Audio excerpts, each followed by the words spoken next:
Faith would always tell me that whatever lies ahead, God is always with me. Have a good day, mga kakwentuhan.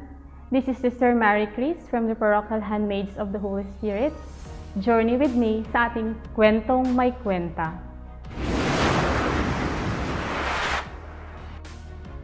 Being an eldest in the family, I always believed that vocation is a gift and a mystery.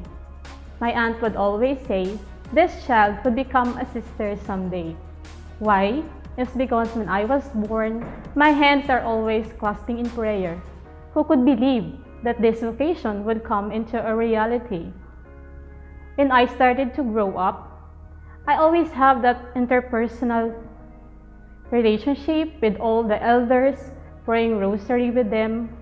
But the most exciting thing is that I always join the prayer meeting. Raising my hands, charismatic movement is what is my passion. The life in the church ignites me more. But my father would always say, you should always pursue your career and study well. Being an obedient child, I always obey and follow him. I forgot all the desires that I have. I wanted to pursue my career, my studies, maybe find a good job in the future, find the man of my life, and probably build my own family. But I asked myself, is this really God want me to do? To be successful in the career world? Maybe I'm not.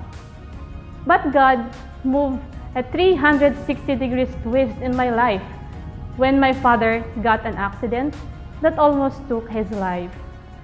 Thus, those events shattered my dreams into pieces, seeing my mother crying in deep agony. But that be a sort of blessing for me. It becomes an enlightenment, an eye-opener, a touch of God that somehow I need to open myself to a specific vocation.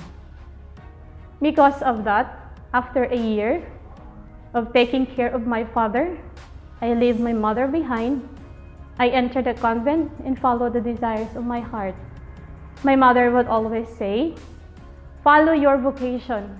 If that would make you happy, I will support you. I'm always praying for you. No matter how hard the life is, I always look up to heaven and I believe that God is always there watching at me. That's a very inspiring word from my mother. It is a source of my inspiration as I continue my journey in the religious life. My journey in the religious life is not an easy way. From the beginning of my formation until I became a perpetually professed sister. After 4 months of my first profession, I got sick and it almost took my life. And it's a blessing for me. This life that I have now is a second chance. A chance for mission, a chance for love.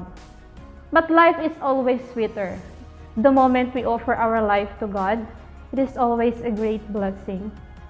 I thank God for all those persons who became part of my religious journey, my family, my community, those friends, those persons around me who really give their support. As what Saint Teresa would say, a lot of people mistake our work with our vocation, but our vocation is love, the love of Jesus. And that is what my vocation is all about, the love of Jesus. And I'm willing to offer my life for Him, in Him, for Him. My heart would rest. Here in the community, I find the serenity that only the presence of God would suffice. Now being in charge of the formation, I always pray to God that I will be able to lead souls entrusted to me according to the pattern and the heart of the Master, not on my own will. It's what Saint Teresa of the Child Jesus, my patron saint, would say, at last I have found my vocation, and my vocation is love. And I hope that this message would find its completion in me in guiding souls going back to God. No matter what our path would be, no matter what type of vocation we are going to follow, we should always put in mind that our goal, our aim, is to reach our own sanctity, our holiness.